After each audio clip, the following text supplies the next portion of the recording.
Matt, taking off the glasses. Matt, I don't know what school you went to, right? But I know what school I went to, and I know what schools are normal in my community. And I have never in my life ever found a school with a cemetery. Why would a school need a cemetery? Because there are so many kids dying there. I wanted to talk about our good friend of the channel, Matt Walsh. Matt Walsh, if you don't know, is a guy who runs a blog, and he also runs a very popular YouTube channel where he talks conservative politics. He is a conservative individual. I've looked at his content before. I'm not a huge fan of his political beliefs, but recently he gave a very interesting take on the mass graves that are being found in Canada. And the opinion he gave was an excuse for genocide, completely excusing the situation, saying that there's nothing to see here, that nothing's going on, everything's fine, everything's perfectly fine, don't look at the man behind the curtain. And let me just read this directly for everybody who's listening with audio. When you hear about mass graves, in quotation marks, in Canada, just know that those mass graves are called cemeteries, and there's nothing nefarious about them. This is one of the most absurd and destructive false narratives the media has ever concocted. So, I have a lot of opinions about this. A lot of opinions about this.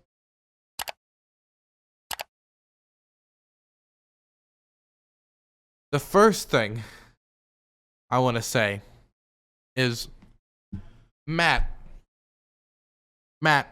taking off the glasses. Matt, I don't know what school you went to, right? But I know what school I went to, and I know what schools are normal in my community. And I have never in my life ever found a school with a cemetery. Why would a school need a cemetery? Because there are so many kids dying there. I only know of one kid who died at my school, and that's because they had a very, very sad disease, and they were a very lovely child. But besides that one kid, no one else died. Why would any normal educational institution need a grave of any proportion, let alone a whole goddamn cemetery, if nothing's going on? Why, Matt? That's the first thing. The second thing is, why would these graves be predominantly children? That's a little strange for a grave. The third thing is, most cemeteries are not mass graves, as in tons of bodies being lumped into this grave in the ground. So that's a little strange for it to be the normal school cemetery, which doesn't even exist. Oh, and here's another thing. Most cemeteries have headstones and are marked. Most cemeteries are not unmarked, just massive, unmarked, unknowledged, like nobody knows about them, mass cemeteries. The whole point of a cemetery is to lay the dead to rest so people can go there and mourn and visit those who have passed. How can you do that if it's a mass grave on school grounds that was unmarked and nobody knew about? At least in many of these instances, they are not known about. These need to be discovered through ground-penetrating radar technology. This is one of the most absurd and destructive false narratives the media has ever concocted. If I found out that the school I was sending my child to, my future child, had 180 dead bodies under it in an unmarked mass grave, I think I would reconsider exactly why I was sending my kid there and if it's worth it. Now, this is completely separate from what residential schools, what these were built to do. These schools were built to basically push forward what is equivalent, basically a cultural genocide, to erase the culture of the native people who were here long before European or any other settlers came and set up settler colonial states. They were here, they were killed and slaughtered, and the remaining population had their children placed in residential schools. Let's read a little bit about one of the instances here, which is also more commonly known as Canada's Alcatraz.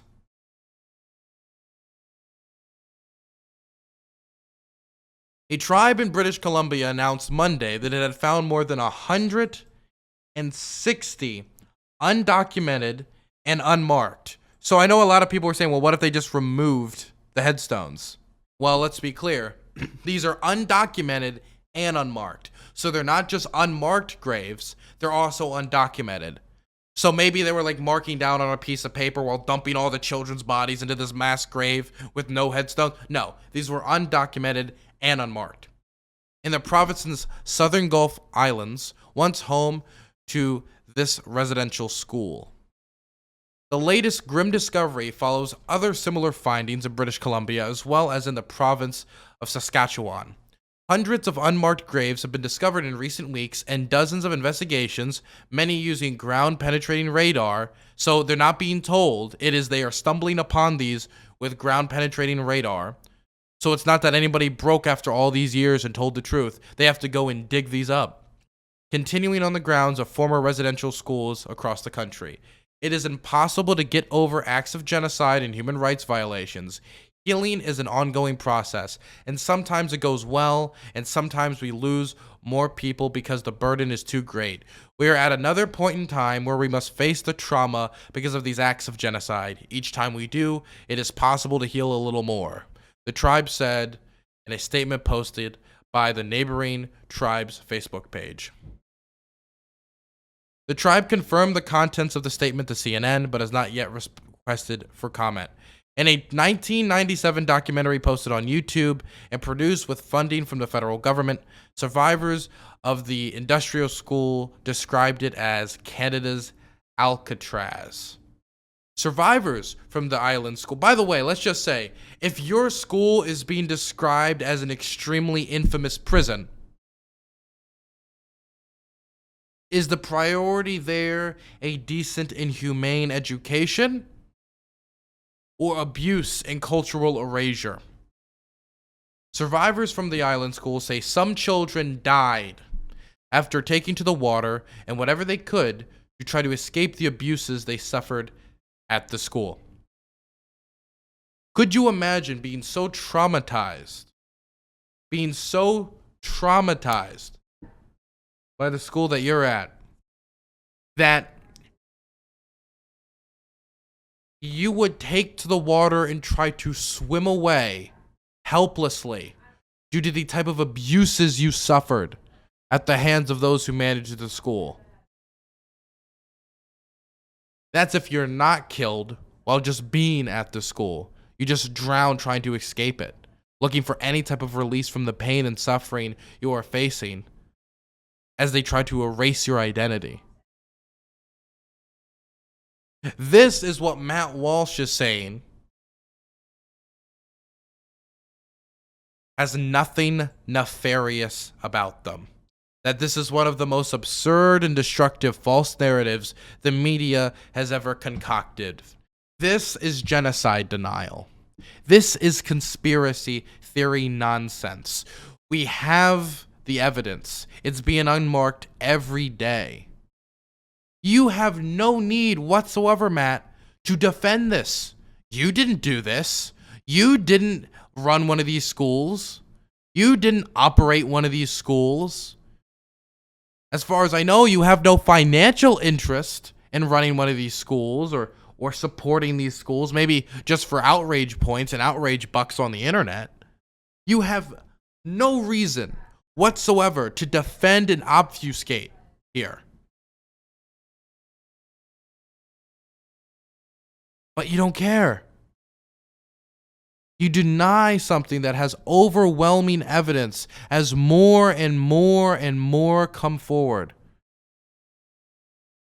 Again, what school needs a cemetery? Not any school I ever went to.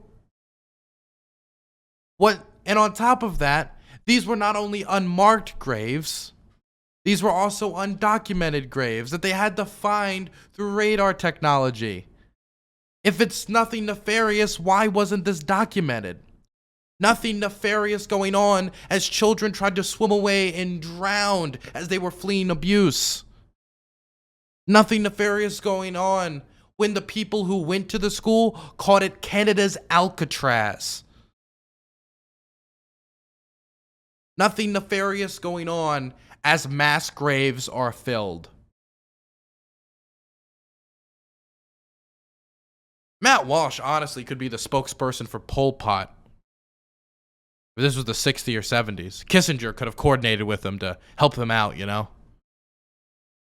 What disgusting behavior.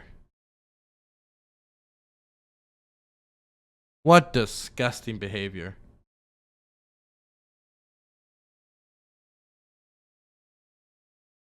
You know, I feel like he thinks, I don't know, he just sees it as like a normal like cemetery.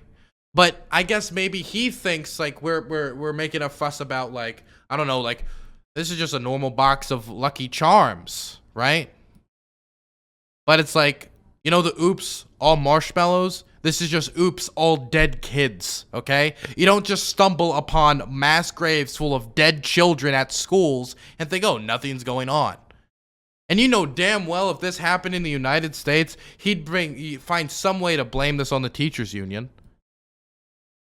But instead, since it has to do with indigenous communities, he's just gonna excuse genocide.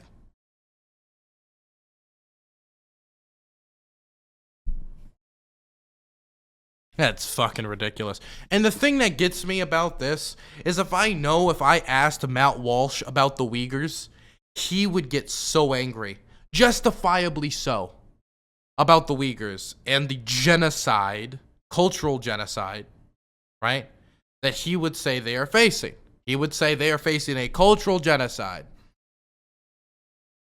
And I'd be like, wow, that's some passionate language. I'm happy you're standing up against injustice. What do you think about the indigenous people who have their culture erased through these schooling programs? Oh, well, you know, that's, well, I mean, like these residential school, I mean, like we had to teach them English, right? I mean, for them to function in like a modern society. Obfuscate. It's like hearing a conservative commentator talk about how brave the Hong Kong protesters were. And saying, oh, you know what? They threw that brick at a police car. Well, they're fighting authoritarianism. But then they turn to a BLM protest and they blow up. How dare they? How dare... Oh, look! That riot in Iran. Stick it to the man. Don't protest against police brutality. You should be thankful you live in the United States. I want people's values to be consistent. That if I ask Matt Walsh about what's going on in Xinjiang, China, he says it's outrageous. And then I ask him about what's going on with the residential schools, he says it's outrageous. When I ask him about the protests in Hong Kong, he says, I support that. I support that and I condemn police brutality against the Hong Kong protesters. Then I ask him about BLM, he should say the same thing. I ask him about the protests against the Iranian government, he says yes. I asked him about the protests in Cuba, he says yes. I ask him about the protests in America, magically quiet. And that's because he doesn't have consistency in his values. You ask me, I support the protests in Hong Kong and I support the protests in the United States. I condemn what's going on in Xinjiang, China, and I condemn what happened at these residential schools. And don't think I'm just talking about Canada here. We have treated the native population in the United States absolutely terribly. We gave medals of honor to people who would just go up and mow down Native Americans. That is historical fact. I don't even think we've ever removed their Medal of Honors. I don't even think they were ever taken back. I think they still, those people who committed blatant war crimes, still have Medals of Honor. We used to give Medals of Honor out like candy back in the day. We don't do that the same way anymore. There is no war in Ba Sing Se, Matt Walsh. Utterly disgusting. I wish I had like a funny, like, kind of like wacka wacka wacka kind of thing I could say here about Matt Walsh, but really I don't. He is just utterly disgusting. He is just a disgusting man making excuses for genocide. And I've got nothing nice to say about him. Absolutely nothing.